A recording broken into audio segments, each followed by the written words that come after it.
नमस्कार, मैं रत्नेश कुमार। आप देख रहे हैं लाइव इंडिया हर पल।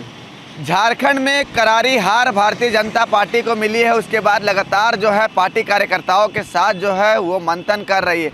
हालांकि 2 दिनों तक राज्य में प्रदेश कार्यालय में बीजेपी के 2 दिनों की समीक्षा बैठक हुई है, जिसमें अगर बात की जाए तो झारखंड मुक्ति मोर्चा से शामिल हुए थे भारतीय जनता पार्टी में चंपई सोरेन जो हैं वो समीक्षा बैठक में शामिल नहीं हुए। सीता सोरेन जो हैं वो बैठक में शामिल नहीं हुई। क्या कुछ वजहें रही थी? क्या एक बार फिर से सीता सोरेन या चंपई सोरेन की घर वापसी होगी? हालांकि महागठबंधन की अगर बात की जाए तो महागठबंधन के या झारखंड मुक्ति मोर्चा केंद्रीय महासचिव सुप्रियो भट्टाचार्य ने कहा है कि एक आवेदन देने पर इन लोगों की पार्टी में विचार करके जो है वापसी कराई जाएगी। हालांकि इस सब विषयों पर बात करने के लिए हमारे साथ बीजेपी के नेता हैं रोहित सारदा जी। हम इनसे ही जानते हैं।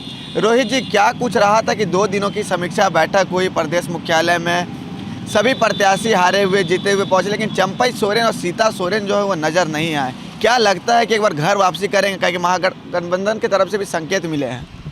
देखिए, ऐसा है कि बहुत सारे प्रत्याशी जो हैं वो इस बैठक में शामिल नहीं हुए। आप इंडिविजुअली उन्हीं का नाम ले रहे हैं। वो आज भी हमारे साथ हैं। चंपई सोरेन जीते हुए कैंडिडेट्स की अभी बैठक नहीं हुई, उसमें वो आएंगे।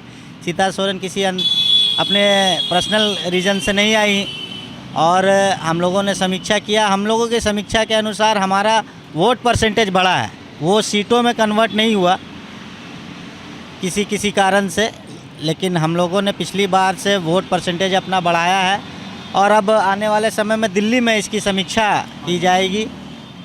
शायद 5 तारीख को वहाँ पे बैठक है, आज ही है, तो दिल्ली में बैठक होगी और उसमें समीक्षा की जाएगी। रोहित जी, विधानसभा का विशेष सत्र जो है वो बुलाई गई है 9 दिसंबर से 12 दिसंबर तक। भारतीय जनता पार्टी की तरफ से इस बार नेता प्रतिपक्ष के नाम की किन की चर्चाएँ चल रही है?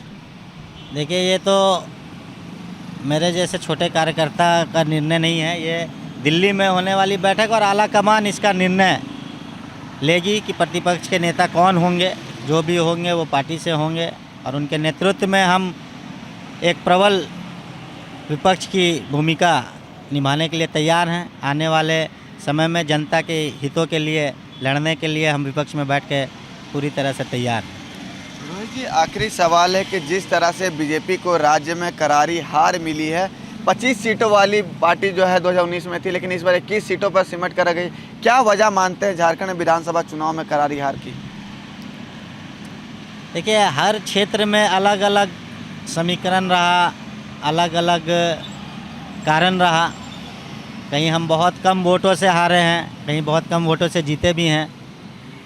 तो इसी सब विषयों पे विचार करने के लिए समीक्षा बैठक की गई है और जहाँ पे कुछ गलतियाँ हुई हैं उसे हम आगे आने वाले समय में सुधारेंगे और जो हमारा स्ट्रॉन्ग पॉइंट रहा है उसे और हम प्रबलता से उठाएंगे क्षेत्र की जनता के हित के लिए।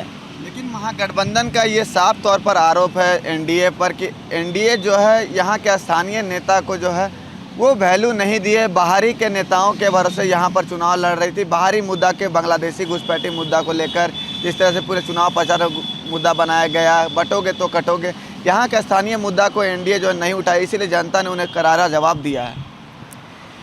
जनता आज भी भारतीय जनता पार्टी के पक्ष में है। अगर पक्ष में नहीं होती तो हमारा वोट परसेंटेज नहीं बढ़ता।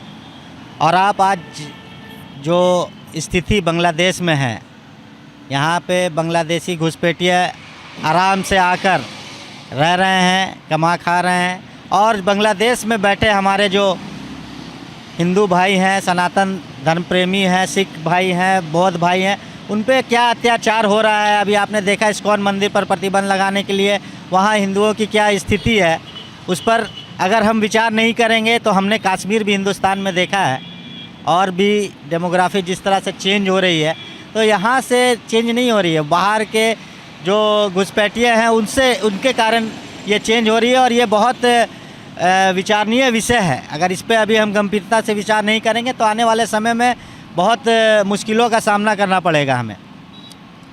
तो बीजेपी नेता रोहित सारदा को आप सुन रहे थे। इन्होंने साफ तौर पर कहा है कि वोट परसेंटेज जो है वो भारतीय जनता पार्टी का बढ़ा है और जनता जो है इनके साथ है। हालांकि जो चंपई सोरेन और सीता सोरेन की समीक्षा बैठक में शामिल नहीं होने पर इन्होंने साफ तौर पर कहा कि चंपई सोरेन जो हैं वो जीते हुए प्रत्याशियों को यहाँ पर नहीं बुलाया गया था, इसलिए वो यहाँ पर नहीं पहुँचे थे। हालांकि सीता सोरेन की कुछ मजबूरियाँ रही होंगी, इसलिए वो यहाँ पर समीक्षा बैठक में नहीं पहुँची थी। हालांकि जेएमएम का या महागठबंधन का साफ ये मानना है कि वो लोग जो हैं भारतीय जनता पार्टी से उब चुके हैं, अब वो लोग घर वापसी चाहते हैं। हालांकि ये सब चीज़ों पर चंपई सोरेन ने वो विराम भी लगा दिया है कि हम भारतीय जनता पार्टी में और 22 दिसंबर से जिस तरह से बांग्लादेशी घुसपैठी के खिलाफ वो आंदोलन करने की बात कर रहे हैं वो हमारा जारी रहेगा। फिलहाल राज्य में भाजपा की स्थिति जो है काफ़ी दयनीय है और इसी को लेकर सभी प्रदेश के नेताओं को दिल्ली तलब किया गया है। वहाँ पर सभी चीज़ों पर मंथन जो है वो हो रहा है। वहीं नेता प्रतिपक्ष पर जब हमने सवाल किया तो रोहित शारदा ने कहा कि नेता प्रतिपक्ष जो है वो केंद्रीय नेतृत्व को पता करना है कि केंद्रीय नेतृत्व देखेगा कि कौन नेता प्रतिपक्ष के काबिल राज्य में है, तो उसको नेता प्रतिपक्ष का जो कमान है वो दिया जाएगा।